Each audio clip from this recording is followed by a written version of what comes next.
¿Qué les parece si le damos un aplauso a Dios y al pastor de bienvenida?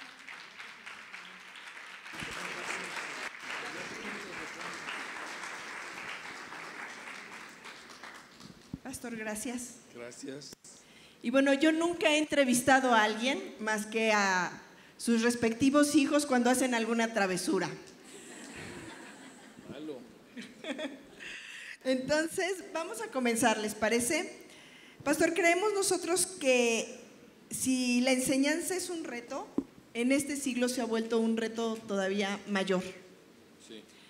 Porque creo que a diferencia de otros años o siglos pasados, estamos nosotros frente a una situación de evaluación del respeto a la autoridad.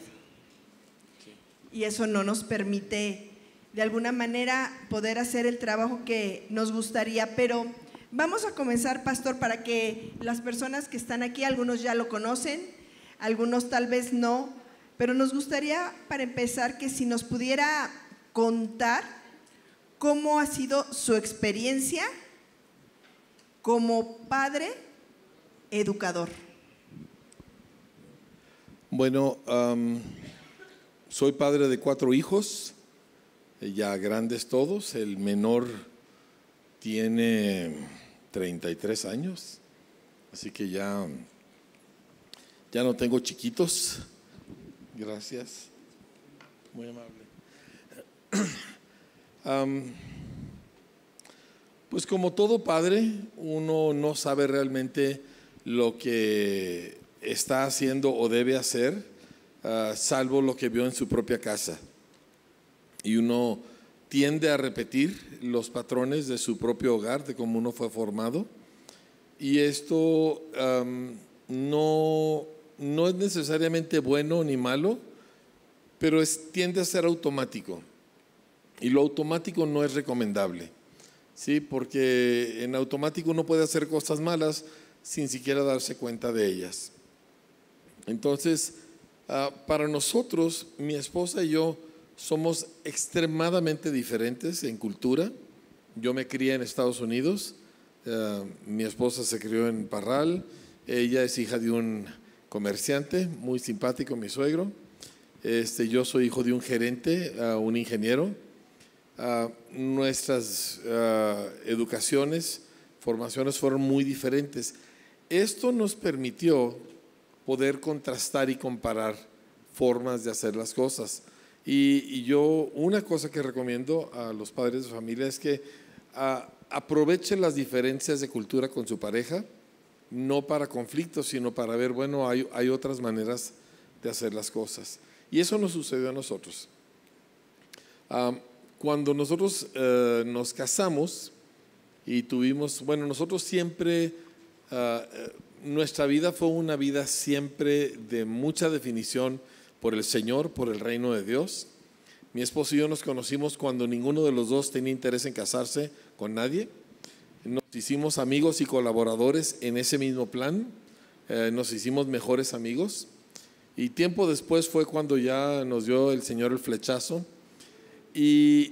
Pero nuestra vida siempre fue una vida de fe, de imposibilidades, en una ciudad pequeña, impresionantemente conservadora, y nosotros dedicados a predicar el evangelio. Mi esposa es licenciada en administración de empresas, ella había sido la jefa del censo, acostumbrada a traer a muchos empleados. De hecho, ella tenía 33, 35 hombres bajo su mando, teniendo ya 21, 22 años de edad. Y pues yo, habiendo estudiado en Estados Unidos, me tocó estudiar en Alemania, y me vengo a mi pueblo a predicar el evangelio. Pues la persecución era terrible, así que la definición de nuestras vidas en Cristo era absoluta, y eso nos ayudó mucho. Entonces, todo lo que fuéramos a ver de vida, de casa, de trabajo, de hijos, de oportunidades, de lo que fuera, siempre era con la realidad de que nosotros representábamos a Cristo. Entonces, nuestros hijos así los vimos, y desde un principio queremos aprender cómo criarlos, y vamos a buscar libros y vamos a preguntarle a gente que sabe más que nosotros. Y yo animo mucho a todo mundo a hacer eso, ¿verdad? A no actuar en automático. Y lo automático, tarde que temprano, tiende a tornarse malo. Claro, pastor. Cuando nosotros empezamos a tener hijos, una de las cosas que sucede es que mi esposa, acostumbrada a moverse, acostumbrada a andar en oficinas de gobierno, acostumbrada a tener un montón de subordinados, de repente está encerrada en la casa con una niña chiquita, y mi esposa es hiperactiva, pero súper hiperactiva. Y ella empezó a desesperarse y a clamar: ¿y qué hago? Y gracias a Dios nuestros pastores en ese tiempo nos ayudaron mucho. La pastora era alguien que tenía mucha sabiduría en el trato con niños. Y mi esposa empezó a clamar a Dios y a preguntarle, vuelve mi corazón a esta niña, ¿verdad? Porque mi esposa lo que quería era mover el mundo, cambiar el mundo, predicar, hacer mil cosas. Y de esa oración nació nuestra experiencia como padres y como educadores, porque esa petición produjo una respuesta muy interesante de Dios. Y la respuesta fue una serie de preguntas, dos en particular. La primera es: ¿cómo aprende un niño? Esa pregunta que hizo mi esposa fue la respuesta y fue el motor de lo que hacemos hasta el día de hoy como educadores. Y la segunda era: ¿cómo enseña Dios? Esa pregunta la hice yo. O sea, ¿cómo Dios le enseña al ser humano? ¿Cómo le comunica lo que necesita comunicarle al ser humano? Y de esas dos preguntas hechas delante del Señor nació nuestra relación con nuestros hijos, nació nuestra relación luego con lo que sería la escuela. Muy interesante. Yo creo que es un motivo más que suficiente, los propios hijos, para iniciar algo tan importante, de tanto trabajo, porque es una carga de trabajo impresionante dedicarse a la educación.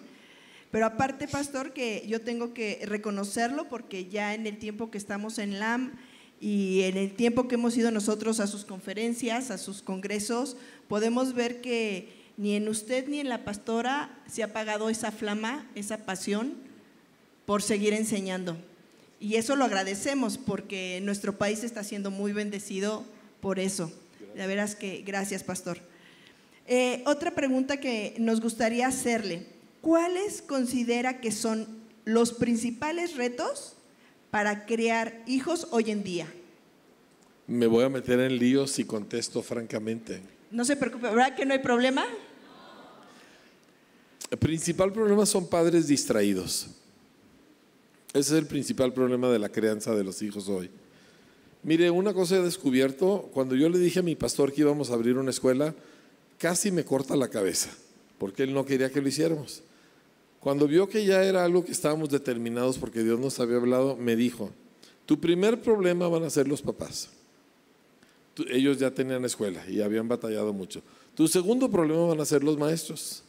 Tu tercer problema van a ser los administrativos. Y el que casi no va a ser problema van a ser los niños. Tengo 36 años educando, hemos educado a miles y miles y miles de niños, y he comprobado que eso es cierto. Entonces, no lo digo en mal plan, porque yo también soy papá, pero sí necesitamos entender que los papás tendemos a estar distraídos por dos causas. Uno, porque un papá joven lo que quiere es avanzar, ganar dinero, echar a andar su negocio, salir adelante, y los niños tienden a estorbar eso. No tienen mucho tiempo, ¿sí? Y el segundo es porque vivimos en un tiempo donde las codicias de otras cosas se ha súper multiplicado. O sea, ahora queremos tener 10 veces más ropa, ahora queremos ir a Cancún, a Disneylandia y a Europa, ¿verdad? Ahora queremos tener coches, no uno, sino dos, quizá tres, y nuevos, ¿verdad? Ahora queremos tener la casa más grande. Entonces, no nos damos abasto. Nuestros teléfonos valen $1,500 y así por el estilo. Entonces, no nos da tiempo, no nos da fuerza suficiente, tantas cosas que nos jalan por todos lados. Aparte, ahora no tenemos un canal o 3 de televisión, ahora tenemos 800 canales de televisión. Y aparte tenemos el internet, ¿verdad? Que pues necesito dedicarle tiempo al internet y así por el estilo. Entonces la tendencia del adulto hoy es estar distraído en sus mil y una cosas. No le alcanza el tiempo, no le alcanza la fuerza y no le alcanza el dinero. Uno de los efectos que esto tiene sobre padres es la culpabilidad. Y el papá culpable tiende a sobreproteger a su hijo. Entonces no le puede el maestro decir algo, ¿verdad? El niño llega, es que la maestra me regañó, esa bruja que no te quiere, porque hay sentimientos de culpa, de que mi hijo llega a la casa y no está ni papá ni mamá, ¿verdad? Come solo. Todo ese tipo de cosas perjudican la crianza de niños. Niños no son difíciles. Papás necesitamos detenernos y pensar, ¿qué voy a hacer con estos chamacos? Porque el responsable soy yo los traje al mundo, ¿sí? Ay, es que todavía estoy joven. Discúlpame, perdóname, dispénsame. El día que tuviste sexo, se acabó tu juventud. Dejaste de ser un joven, empezaste a ser un adulto. El delineador de edad, según Dios, es el sexo. No hay sexo antes del matrimonio. En el momento que hay sexo, ya no eres joven. Ya eres adulto, con responsabilidades y niños en camino. Ahora te tienes que dedicar a ellos y tienes que pensar así. Entonces, sí hay una necesidad muy grande de que se cumpla lo que mi esposa oró. Porque la profecía de Malaquías 4 es: yo voy a enviar al profeta Elías, él hará volver primero el corazón de los padres hacia los hijos, primero. Después el de los hijos hacia los padres. Entonces, ¿qué significa eso? Sacrificar cosas. Tiene uno que decir, no necesito el coche nuevo. Y no voy a contratar la antena que me trae los otros 300 canales. Y no voy a tomar las vacaciones carísimas que me van a tener endeudado 8 meses, ¿verdad? Voy a hacer algo más modesto, más módico. Por ejemplo, mire, le voy a dar un ejemplo personal. Mi esposa y yo nos dedicamos al ministerio en una ciudad extremadamente conservadora y religiosa. Entonces, pues por supuesto que había mucha persecución y lo que menos había era dinero. Entonces, usted iba a los cuartos de mis hijos cuando ya pudimos hacerles closets, porque al principio no teníamos nada de eso, y mis hijos tenían 2 uniformes para la escuela, 2 cambios de ropa de vestir y la ropa de vestir del año pasado que la habíamos hecho shorts, así que era ropa ahora para jugar. Y es todo lo que ellos tuvieron toda la vida, nunca tuvieron más ropa. No teníamos cocina integral porque no teníamos con qué. Teníamos mueblecitos Z de esos de metal que habíamos pepenado de una casa y de otra. Y la alacena que era chiquita pero siempre estaba llena, ¿verdad? Entonces, escogimos en qué íbamos a gastar nuestro tiempo y nuestra vida. Ya que no teníamos mucho, pues decidimos qué cosas iban a ser prioridad para nosotros. Y eso nos permitió no estar siempre histéricos. Entonces, yo le animaría a los padres a desdistraerse. Mire, la mayoría de las alegrías que hay en el planeta Tierra vienen a través de niños. Así es. Disfrute a sus niños. ¿Sí? Yo era un intelectualoide pseudo sofisticados y luego de repente ya mi conversación era el color y la textura de la popó de mi bebé, ¿verdad? Porque pues así le pasa a uno. Se me acabó lo sofisticado. Y qué padre. Así es, pastor, gracias. Qué interesante lo que comenta. Es cierto, tiene poco que yo escuchaba también en una plática que daban que nos sentimos carentes en una sociedad que tiene todo. O sea, que vivimos con un espíritu de carencia en una sociedad que tiene todo.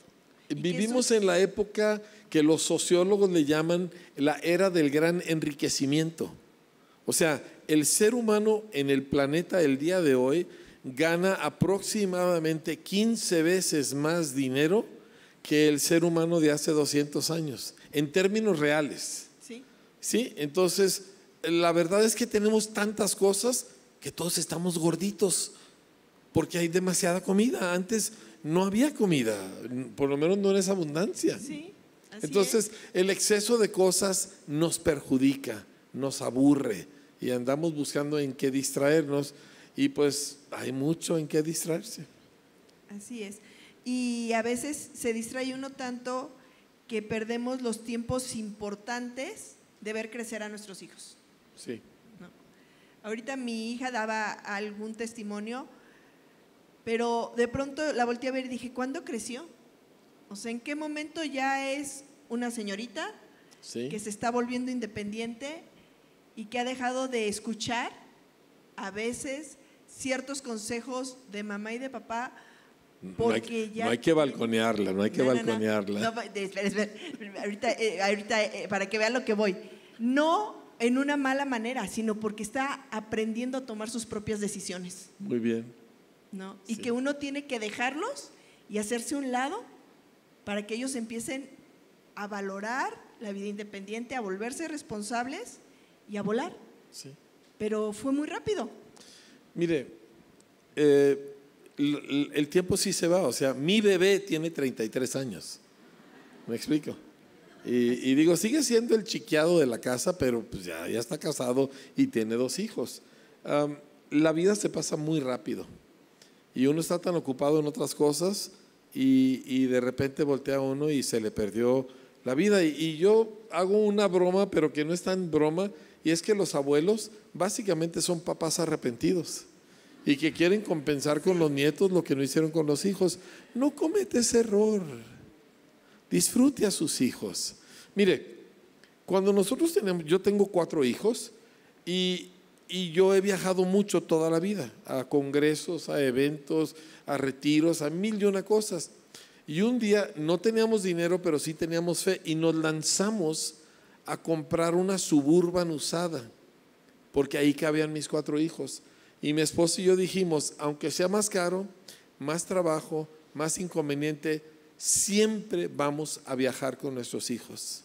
Y nunca el ministerio y nuestros hijos van a ser enemigos, nunca. Entonces, que hay un evento en Morelia, ahí vamos todos a Morelia. Que hay un evento en Pachuca, ahí vamos todos a Pachuca. Que hay uno en Juárez, ahí vamos todos a Juárez. Siempre con los chamacos y haciendo vida. Digo, nos quedábamos en un hotel, 2 camas, mi esposo y yo en una cama, los otros atravesados en la otra, porque estaban chiquitos, ¿verdad? Porque no teníamos dinero para más. Pero me acuerdo un día, llegamos a Estados Unidos, al Paso, Texas, y nosotros viajábamos de madrugada, porque de madrugada viajas con tus hijos dormidos. O sea, nos parábamos a las 4, ya teníamos la Suburban lista con tendidos de almohadas, los subíamos a todos dormidos, los tapábamos y vámonos, ¿verdad? Y 3, 4 horas dormidos y nosotros avanzando. Llegamos a un restaurante para desayunar, a un Denny's o algo así, barato en aquel entonces, ya ahorita ya no se puede comprar en esos lugares. Y me acuerdo que mis hijos estaban descosidos. ¿Nunca le ha pasado? Que el que no está brincando se está parando de cabeza y estamos en un restaurante, ¿me entiende? Y parece que traigo 15 chamacos, no 4, y logramos como podemos pedir el desayuno y medio controlarlos y ya medio los sentamos, ¿verdad? Y ya llega la comida y le digo a Tita y a mis hijos, vamos a orar por los alimentos. Dijo, ni lo mande Dios, no te atrevas a orar, vaya a pensar la gente que somos cristianos. Todo el mundo ora en silencio por el mal testimonio. Suele suceder. Ahora nos reímos de todas esas cosas, vivimos muchas cosas con nuestros hijos, ¿sí? Disfrútelos. Así es. Pastor, otra pregunta que nos interesa mucho hacerle. En su experiencia actualmente, ¿cómo es que está impactando a los niños el uso de las pantallas, las redes y los accesos a la información a través de la tecnología?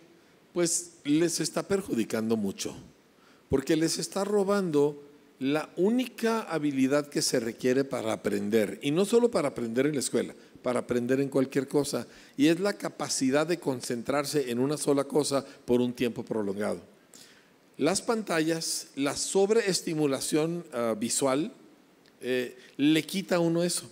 De hecho, una estadística que leí hace 15 días es que el típico estudiante universitario trabajando en su laptop, estamos hablando de un universitario, no de un niño. Él cambia de programa o de ventana en su laptop en promedio cada 19 segundos. O sea, no le puede poner atención a nada. Y nadie se hace bueno en nada si no le presta atención por un tiempo significativo. Entonces no puede aprender porque no puede prestar atención, y no puede prestar atención porque está acostumbrado al sobreestímulo de cientos de imágenes por minuto, y entonces su cerebro ya no tiene la capacidad de enfocarse. Entonces el daño es enorme. Cuando usted le añade a eso pues las relaciones falsas, porque en redes sociales todo mundo se pinta de una manera falsa. Así es. Sí, nadie se toma una foto recién despertado con los pelos por todos lados, ¿verdad? Con los ojos todos papujados. Nadie se toma una foto así y la sube a Insta. Usan filtro. No, aparte. Entonces, sí, y el Face, ¿cómo le llaman? El Photoshop, que ayuda mucho. Pero el punto es de que es una serie de relaciones donde el niño o el adolescente va perdiendo la capacidad de comunicación directa. Así es. ¿Sí? Yo lo veo porque yo soy old school, ¿verdad? Yo soy del Pleistocenio antiguo, como dicen algunos. Entonces yo llamo por teléfono y no contestan. Pero les mando un WhatsApp que nomás hace pip y ese sí lo contestan. Entonces hay una incapacidad para hablar y esto no es bueno para el ser humano. Entonces la tecnología se necesita gobernar de una manera muy, muy intencional. Y los que gobernamos somos los papás. O sea, tú eres el dominio propio de tu hijo. Tu hijo todavía no desarrolla dominio propio. Tú eres su dominio propio. Entonces, si tú dejas a tu hijo, él va a ver 14 horas de televisión. Tú lo dejas el sábado en la mañana viendo caricaturas y luego juegos y luego películas y le van a dar la 1 de la mañana viendo tele. Así es. Y él no tiene la capacidad de controlar eso. Tú sí. Entonces nosotros, por ejemplo, hicimos un sistema muy sencillo. Yo les puse cuotas. Mis hijos podían ver media hora de televisión al día y 1 hora los días de fines de semana. Es decir, sábado y domingo tenían 1 hora. Querían ver un juego de fútbol, tenían que ahorrar horas. Querían ver una película, tenían que ahorrar horas. O sea, dejar de ver en la semana para que se le juntaran las horas para el fin de semana. Exactamente, es la única forma que podían ver algo más largo. Me acaba de dar una muy buena estrategia. Otra cosa es que en mi casa, que es su casa, había una televisión y estaba en la estancia. Nunca hay ni televisiones, ni computadoras, ni teléfonos, ni nada en la recámara. Porque lo que menos uno quiere es un chamaco solo en la cama con una laptop, ¿verdad? O con una tele, porque sabrá Dios qué va a ver. Entonces, en nuestra casa, tanto la televisión como la computadora estaban en la estancia. Y entonces el que quería usar cualquiera de las dos lo tenía que hacer en público. Y ahí se medía tanto el tiempo como se controlaba el contenido. Y eso pues, es trabajo de los papás. Exactamente. ¿Cómo equilibra, pastor, el afecto, la autoridad para la formación espiritual? Ese es como para hacer un semestre de enseñanza. Eso está, ¿cómo equilibra? A ver, ¿me la lee completo otra vez? ¿Cómo equilibra el afecto, la autoridad y, sí, y la formación espiritual en la crianza? Bueno, el afecto necesita estar ahí. Cuando la Escritura dice amarás a tu prójimo como a ti mismo, tu hijo es tu prójimo. Y cualquier cosa de autoridad que quieras usar y cualquier otra cosa, si no está basada en el hecho de que tú amas este canijo chamaco, entonces no puedes educarlo y no puedes ejercer autoridad. O sea, mis hijos yo les zumbé, mis hijos yo les hice y deshice, pero yo quiero mucho a mis hijos. Y a veces se han portado mal y groseros, ¿verdad? Y yo sigo queriendo mucho a mis hijos. Eso es normal y correcto. Pero yo no tengo que sentirme enojado para castigar a mis hijos. Hay una diferencia entre afecto y emociones. Entonces, típicamente, les voy a decir lo que sucede, ¿verdad? La mamá está de malas el niño va corriendo, o es más, es adolescente, entonces le sobran codos y le sobran huesos, ¿verdad? Y voltea y ¡pum! Y el jarrón sale volando y se hace añicos. Y la mamá le grita y lo insulta y le dice, y a lo mejor hasta un coscorrón y un par de cachetadas le da porque le quebró porque ella está de malas. Otro día está de buenas, ¿verdad? Y se le cae la computadora. No te preocupes, mi hijo, ¿verdad? Un accidente le sucede a cualquiera. Y el pobre chamaco vive confundido. Porque una cosa es afecto y otra cosa son emociones. Las normas y las reglas de lo que se va a implantar en la casa no pueden depender de lo que tú sientes. Por ejemplo, si tú te esperas hasta que tú tienes coraje para corregir a tu hijo, ya no es corrección, ya es venganza y no va a producir un buen resultado. Lo que va a producir es que a los 13, 14 años tu hijo te va a perder el miedo y se va a rebelar contra ti. Lo que va a producir es que tu hijo vigila tu estado de ánimo, no las normas que le estás enseñando. Entonces él sabe que si tú estás de buenas, puede lograr lo que quiera. Y si estás de malas, aguas. Pero si algo es bueno o malo, si algo honra a Dios o lo deshonra, eso no le importa. Lo que le importa es si papá o mamá están molestos. Entonces, una de las cosas que la madurez nos exige es que nosotros no dependamos de nuestro estado emocional para la toma de decisiones. Entonces se establecen ciertas reglas. Por ejemplo, en el área de corrección, ¿cuándo corrige uno a un hijo? Solo se corrige por dos razones básicas. Uno es desobediencia abierta. Para tú checar desobediencia abierta, tú volteas con tu hijo y le dices, hijo, no puedes prender la tele hasta que hayas terminado tu tarea, ¿verdad? Pero lo que haces es le dices, a ver, voltea y veme aquí, ¿ya me estás viendo? Ok, quiero que termines tu tarea y luego puedes ver la televisión. ¿Me entendiste? ¿Qué te dije? Pues no sé, no estaba oyendo, ¿verdad? Porque no te ven, pero su mente está en otro lado. A ver, repíteme lo que te dije. Que haga la tarea y que la complete y luego puedo ver la tele. Perfecto. Si él ve la tele antes de terminar la tarea, eso es una desobediencia abierta. Eso requiere una consecuencia, eso requiere un castigo. Punto. Si no te sientes mal, si sí te sientes mal, si la tarea fue mucha, si estaba cansado, nada de eso importa. Tú diste una condición, él la quebrantó, es desobediencia abierta, tiene que haber una consecuencia. La segunda razón por la que se corrige es malas actitudes, ¿verdad? El niño está renegado o está grosero en fin, todos sabemos lo que es una mala actitud. Le das oportunidad de pararla, no la para, ok, hay una corrección de algún tipo, nada más. El niño tiene un accidente, no se castiga por el accidente. Ahora, si el niño andaba corriendo y tú le habías dicho no corras, ¿verdad? Pues eso fue una desobediencia. O si fue simplemente una insensatez o un descuido, ok, vas a tener que trabajar para juntar el dinero para arreglar esta cosa. Eso no es castigo, eso es responsabilidad. Eso es lo que vas a hacer toda la vida. No te estoy castigando, pero así es la vida real. Pero castigo solamente dos causas y no dependen de cómo yo me siento. ¿Está bien? Ahora, va a haber veces que tú castigas a tu hijo y estás enojado. ¿Por qué? Porque a veces los canijos chamacos te vuelven loco, ¿o no? Entonces, yo recuerdo un día que mi hijo, sabrá Dios qué hizo, pero algo hizo terrible, ¿verdad? Digo, terrible para su edad. La verdad es que mis 4 hijos juntos no tuvieron ni la mitad de la maldad que yo tuve cuando yo era chamaco. Pero me lo llevé al cuarto y estaba que me hervía la sangre de lo que había hecho. Y lo agarré y le dije, estoy muy enojado contigo, pero de todos modos te quiero. Y estoy muy molesto por lo que hiciste, pero eso no cambia el amor que yo te tengo. Y me acuerdo que él me miraba así, ¿verdad?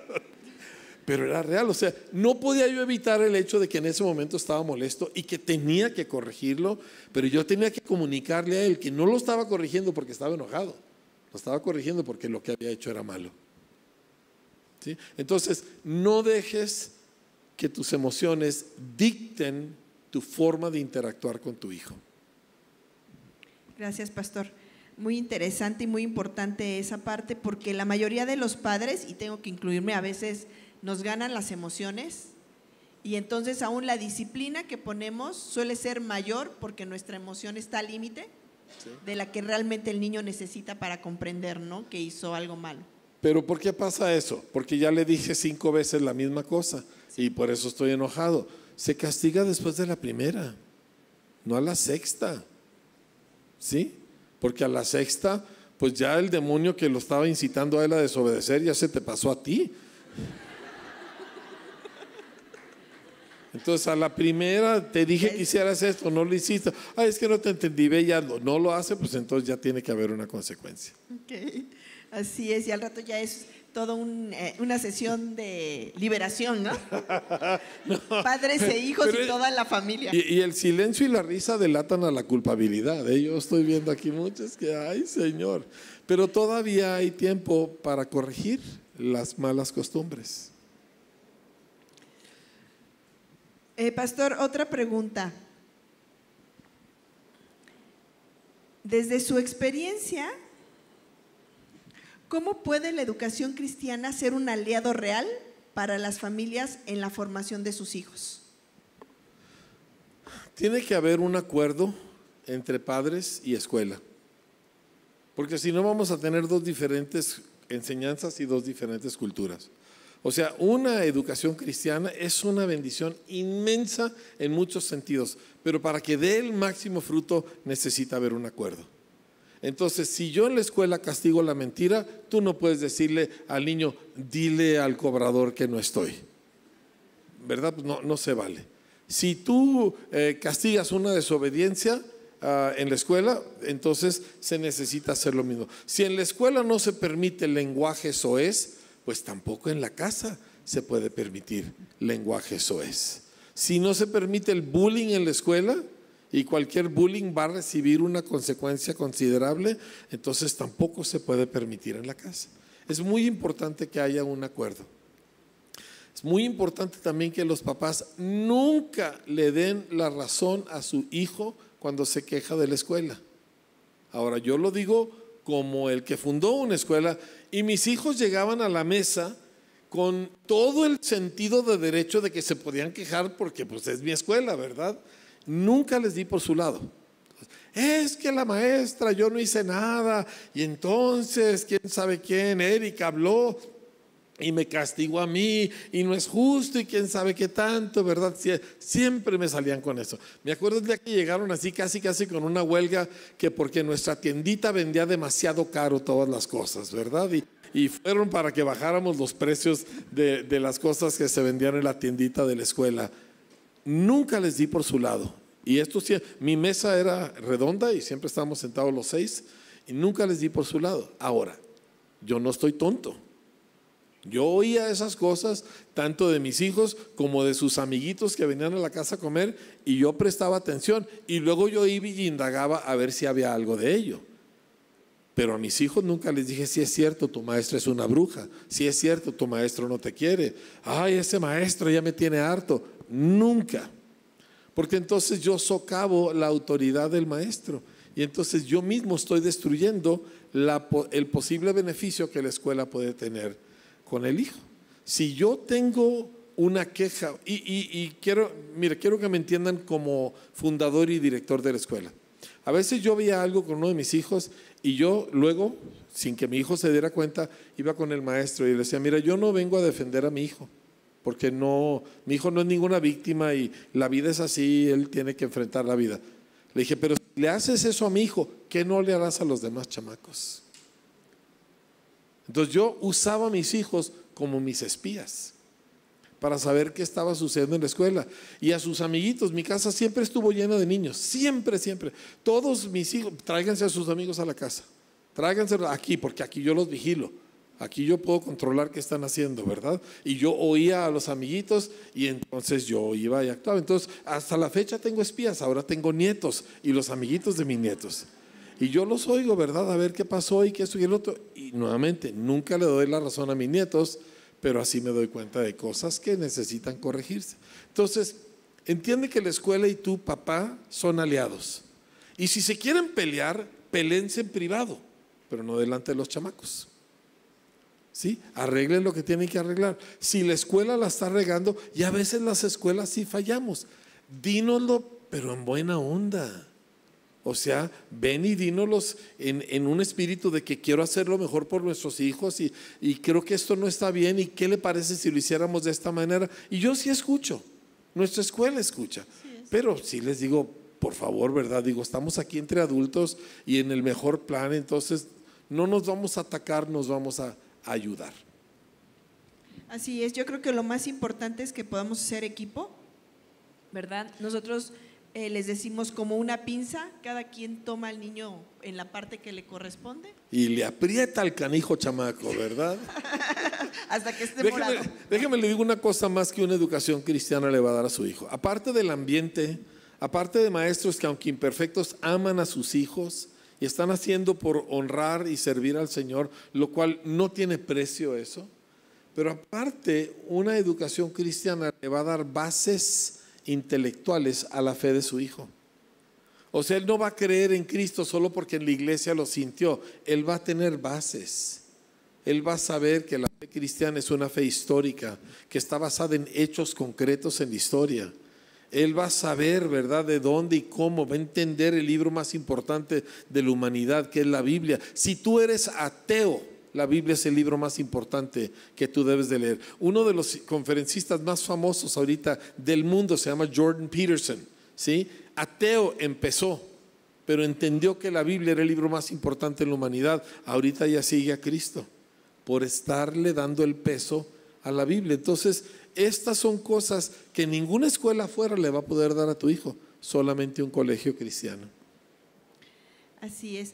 Otra pregunta, pastor, desde su experiencia, igual desde su perspectiva, ¿cómo pueden los maestros adaptarse sin perder de vista el propósito espiritual y formativo a este nuevo mundo, a esta nueva tendencia?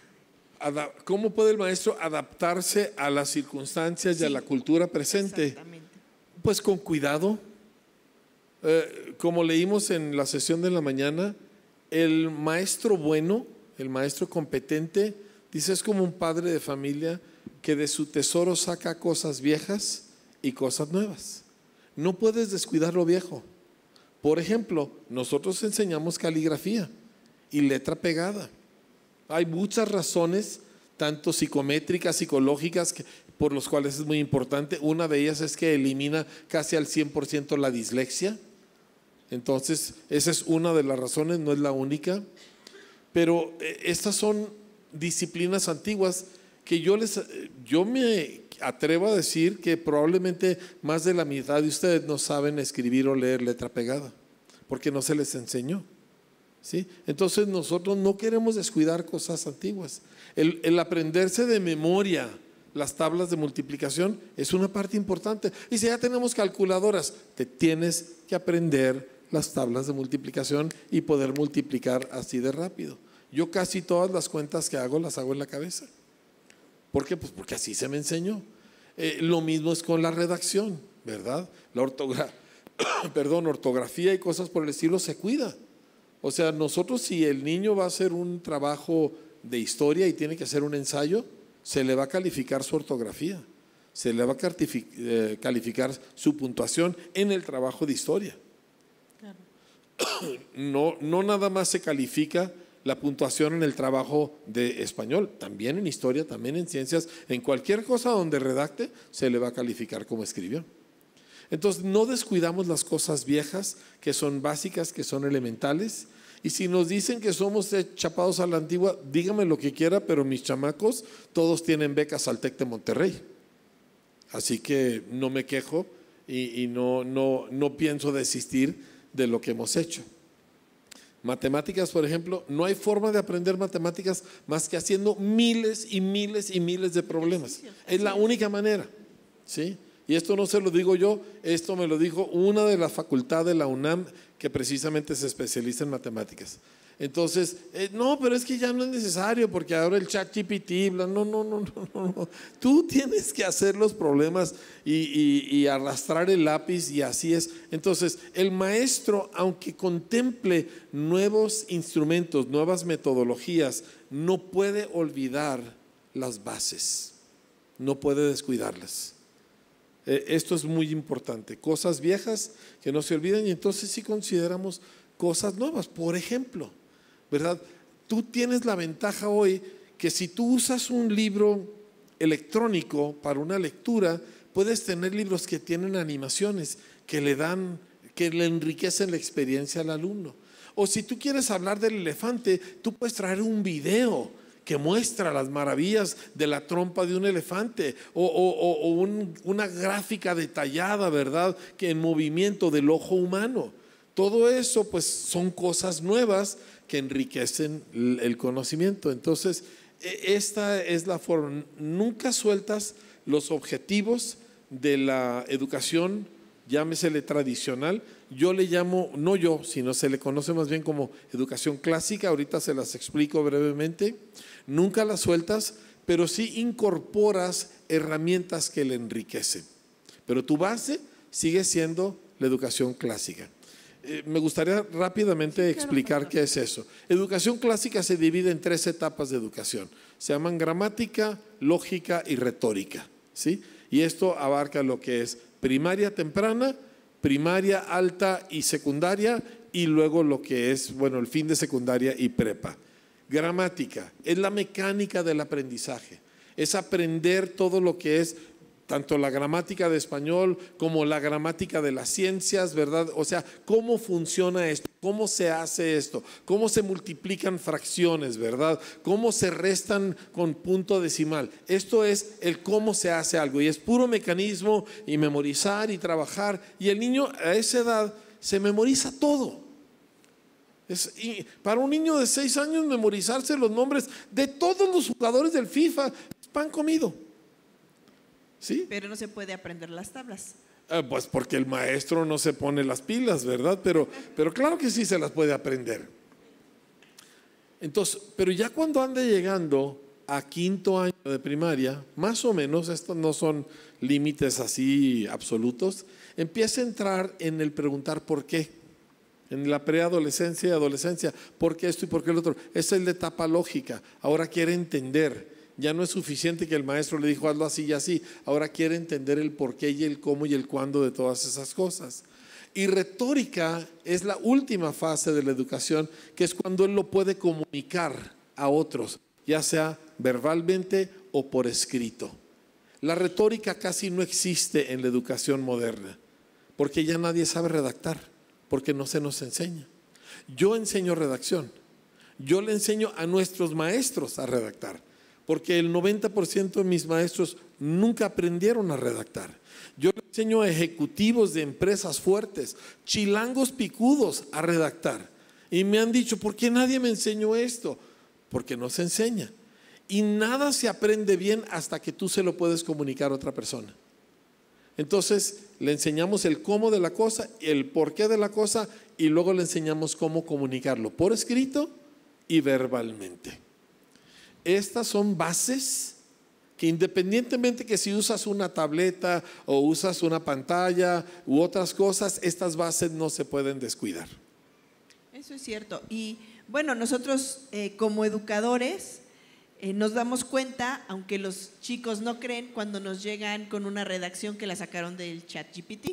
Todos sabemos cuando es ChatGPT. No, porque usan palabras que ni siquiera en su vocabulario y en su léxico existe, y que cuando le preguntas ¿qué es esto? No me lo enseñó, no, pero tú lo escribiste, entonces explícamelo claro. Tú a mí. Sin embargo, sí estamos en una competencia muy fuerte en esa parte, porque realmente están viviendo en una sociedad que todo es instantáneo. Sí. Les requiere mínimo esfuerzo y les da más tiempo libre para tener pues cosas que disfrutan ellos, ¿no? O más placenteras desde su punto de vista. Sí, desde su punto de vista. Porque realmente sabemos que se vuelve un daño para el futuro. La gente más miserable es la gente que tiene exceso de ocio. Es la gente que se suicida. Es la gente que se hace drogadicto. ¿Sí? La gente que tiene que trabajar mucho para salir adelante no tiene tiempo para esas cosas. Entonces, cuando los papás nos convertimos en cómplices de la inmediatez, de que el niño quiere algo, ya hay que dárselo. No, que se espere.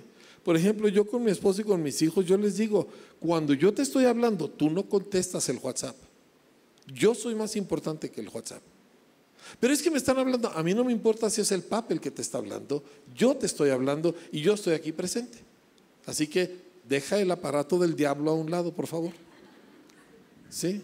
La segunda cosa es que con mis nietos, ¿verdad? Porque pues ya son con los que trato así, llegan a la casa y digo, aquí hay seres humanos, aquí se apagan las máquinas. Ahorita no hay máquinas porque habemos gente. Cuando no haya gente y tengas que hacer algo en la máquina o no tengas otra cosa que hacer, haz lo que quieras con tu teléfono. Pero ahorita hay gente, así que hagan un lado de las máquinas. Y batallan, porque es muy adictivo la pantalla. Pero aquí los adultos nuevamente somos el gobierno o el dominio propio de nuestros hijos. Nosotros les tenemos que fijar las normas y claro que van a renegar, por supuesto que van a renegar. ¿Qué le hace?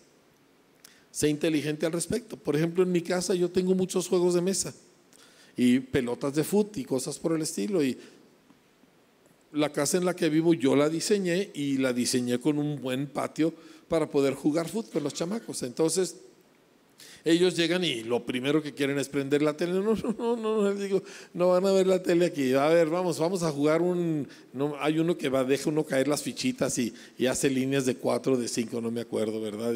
O vamos a jugar Monopoly, o vamos a jugar el Uno, ¿verdad? Y me encanta el Uno porque así abusamos y hacemos trampa y nos cachamos y nos reímos, ¿verdad? Y así por el estilo. Y lo más interesante es que se les olvida la televisión. Así es.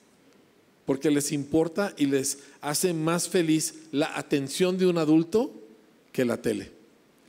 Justamente, pastor, ¿usted cree que el buscar la tablet, el buscar el celular, el buscar la pantalla es una manera de llenar un vacío que nosotros como padres no estamos llenando?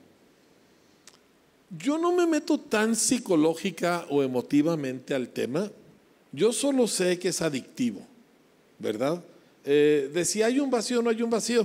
Yo conozco niños que sus padres los adoran y se dedican a ellos y ponles una tableta enfrente y se clavan en la tableta. Entonces, no quiero llegar a eso porque creo que no necesariamente esa es la causa.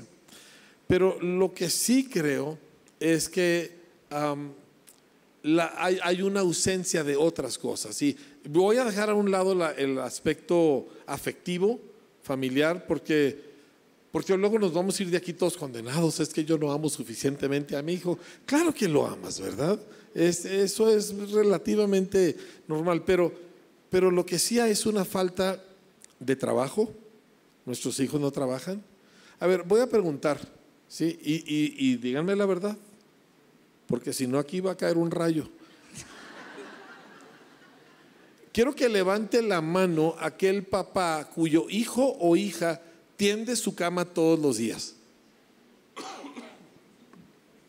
Hay menos de 10, puede bajar su mano. Y algunos levantaron la mano. Es que es un día sí y un día no. Todos los días tu hijo tiende su cama. ¿Me entiende? O sea, quiere tener novia y no se sabe lavar los dientes. ¿Me explico? Quiere tener novia y trae manchados los calzones. ¿Qué te pasa? Entonces, pero es una falta de trabajo. ¿Cuántos de ustedes, y nuevamente quiero que levanten la mano, si tus hijos siempre se levantan de la mesa y llevan su plato al fergatrastos? Un poquito más. No sé si ya agarraron la onda y me están mintiendo, pero está bien, ¿sí?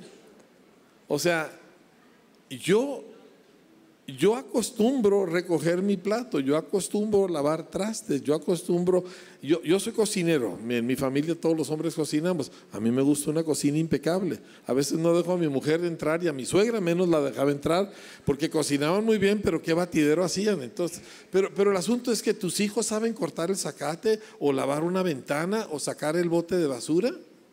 Ahora, ¿saben por qué no lo hacemos? Porque es más fastidio hacer que lo haga el niño a hacerlo uno mismo. Pero tu niño necesita hacer eso. Ahora, ¿por qué es importante eso? Escúchenme muy bien.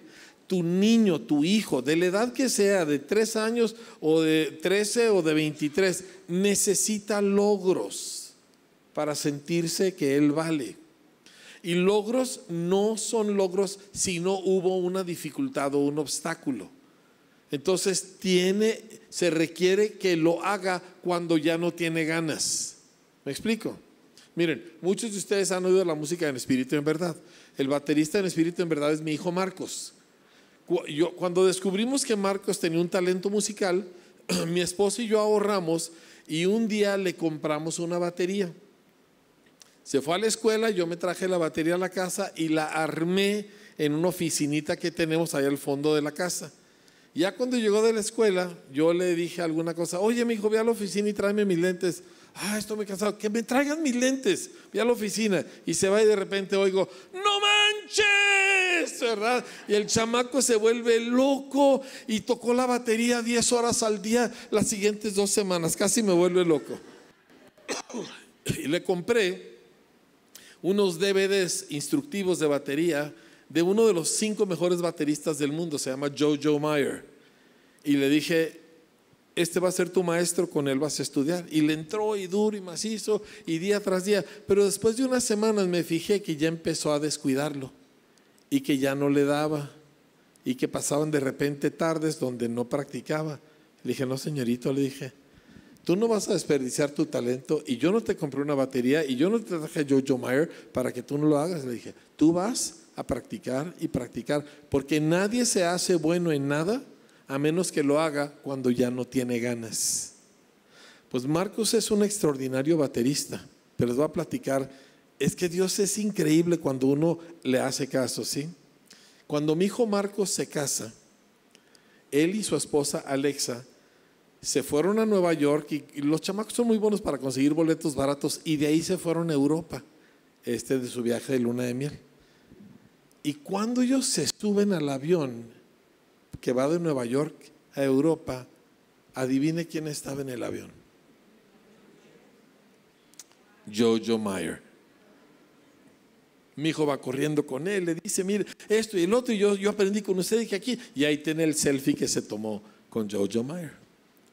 Pero el punto es de que eso no lo logró él por sí solo, eso lo logró mi dominio propio unido a su talento.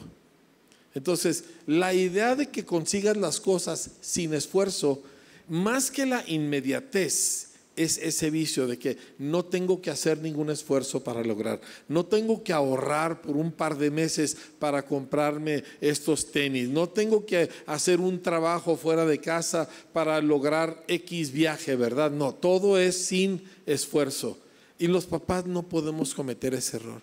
Es que pobrecito mi hijo. A ver, diga conmigo todo el mundo a las 3, 1, 2, 3, pobrecito. No, pero dígale sí con sentimientos, ¿sí?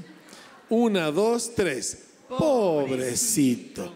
Esa es la peor palabra que usted puede usar con su hijo, porque está diciéndole a su hijo que es una víctima y que no necesita esforzarse, y eso es mentira. Así no es la vida. Entonces, esta cuestión de lo inmediato, más que de lo inmediato, es: acostumbre a su hijo que si quiere una cocina limpia, de vez en cuando la va a limpiar él, y que si quiere una recámara limpia, todas las mañanas él va a tender la cama y guardar sus chones, ¿verdad? Y todo lo demás que tiene que hacer. Y su niño va a sentirse más completo que el deleite temporal que le da el tener algo sin esfuerzo. Así. Mire, termino con un detalle. En el Génesis, Dios crea el planeta, 6 días trabaja incansablemente para crear todo este mundo, y el 7º día descansó. El descanso solo es sabroso si es precedido por días de trabajo. Vacaciones no saben a vacaciones si no hay un montón de trabajo antes de ellas. Su niño es un ser humano igual que usted, necesita esa misma dinámica. Así es, gracias, pastor. Qué importante esto que nos comenta de Génesis, es cierto. Yo creo que uno se siente más realizado cuando ves el resultado de algo que te costó un esfuerzo grande, ¿no? Y la realización es parte del ser humano. Y si el ser humano no se siente realizado y entra en estos procesos de frustración, se vuelve también un círculo vicioso, ¿no? Donde soy víctima porque estoy frustrado. Sí. Estoy frustrado porque soy víctima y nadie me entiende, ¿verdad? Y yo no tengo nada, yo nomás tengo el iPhone 15 y yo no tengo el 16, ¿verdad? Exactamente, así es. Y por último, una última pregunta, pastor, ya para terminar con este tiempo de preguntas y respuestas. Si pudiera dejar en este momento un mensaje que sabe que va a impactar a padres o maestros que enfrentan una frustración o ya un cansancio en la crianza de los hijos, ¿cuál sería? Yo le diría un par de cosas. Uno, renuncie a algunas de sus codicias. Y estoy usando una palabra bíblica porque son codicias. Jesús habló que la semilla que cae entre espinos es aquella persona que oye la palabra, pero las codicias de muchas cosas ahogan la palabra. Renuncie a algunas de las cosas que usted tanto quiere. No se va a morir sin ellas. Para que le dé más tiempo y atención, para que usted vea a su hijo. Porque mire, cuando los hijos se sienten que uno los capta, que uno los oye, que uno los ve, eso crea una conexión que facilita la crianza. Claro que va a haber las etapas y los desarrollos, pero ya hay esa conexión. Entonces, usted tiene una persona en su casa que no es suya. Críelo como si no fuera suyo. O sea, si usted trabajara para un ricachón, como la nana o el tutor de su hijo, usted trataría a ese hijo muy diferente a como uno típicamente trata a los hijos propios. Y ese es un consejo que recibimos nosotros de nuestros pastores de hace muchos años. Dijo, críen a sus hijos como si no fueran suyos. Eso nos obligó a tenerles un respeto, eso nos obligó a observarlos y eso nos permitió a nosotros entonces realmente conocer con qué personas estábamos tratando y facilita mucho las cosas. Un último detalle súper importante. Su hijo no espera que usted sea ni remotamente perfecto, pero sí demanda que usted, que se dice cristiano, sea humilde. Un hijo te aceptará tu cristianismo imperfecto, pero si no hay una humildad en tu parte, tu hijo rechazará todo lo que tú representas. Entonces, cuando te equivoques, reconócelo. Míralo a los ojos, dile, perdóname, lo que hice estuvo mal. No tengo excusa. Y tu hijo te va a perdonar porque son buena onda los muchachos. ¿Sí? No lo justifiques, no digas que es que el demonio de tu padre que me vuelve loca, ¿verdad? Todo eso que dicen. No, dile la verdad. Me exalté, me exasperé, te grité, estuvo muy mal. Perdóname. Humildad es un elemento que todo mundo reconoce y acepta. Aun cuando un enemigo es humilde, te cambia tu actitud para con ese enemigo. Entonces, yo les animo a cuidar ese aspecto muy en particular, porque todos vamos a cometer errores y necesitamos que esos errores no enajenen a nuestros hijos. Y la respuesta humilde nuestra hacia nuestros errores va a hacer la diferencia. Qué interesante. Pues vamos a darle un aplauso al Señor por la vida del pastor Enrique Bremer.